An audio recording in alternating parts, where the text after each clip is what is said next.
Oftentimes, people fear God and are not very comfortable going to Him in prayer. But let us look at the example of the prodigal son. We find that story in Luke 15, and in Luke 15 we read that the prodigal son returned to his father.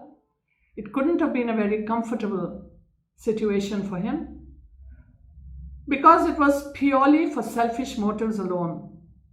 Because he was thinking in his heart, I will ask him to keep me as one of his hired hands.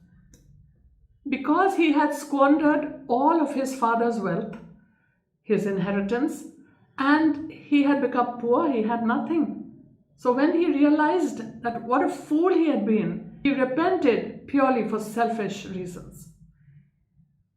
He had a job feeding swine, and he was so hungry, he said, I would gladly eat the pods that I'm feeding the swine, but no one gives me any. And in my father's house, the servants have so much to eat and some left over. I will go to my father. So in Luke chapter 15 and verse 18 we read, I will arise and go to my father, and I will say to him, Father, I have sinned against heaven and before you, and I am no longer worthy to be called your son. Make me like one of your hired servants. So he was on his way to make his own covenant with his father, to tell his father to hire him. He was ready to work for his dad, just like he was ready to work for this person for whom he was currently working. He said, I will work for him.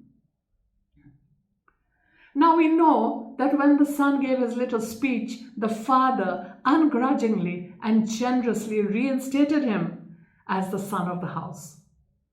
And that was a good decision on the part of the boy, even though it was selfish. Many times we turn to the Lord, we may feel uncomfortable, it may be anything, but we turn to Him and we go back to Him. It's always a good idea.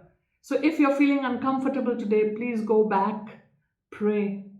God is not angry with you. He's waiting with His arms wide open. I just want you to go with me to Psalm 84 and verse 10. For a day in your courts is better than 1,000 elsewhere. I would rather be a doorkeeper in the house of my God than dwell in the tents of wickedness. Seriously, it's my personal opinion. I'd much rather be a servant in the house of the Lord. I much rather be unknown and just serve in the house of the Lord, do the smallest job in the house of the Lord, than to live, with celeb status and live in great luxury and, just while your life away. How about you? Tell me what your thoughts are on this. This is Marian wishing you a splendid day.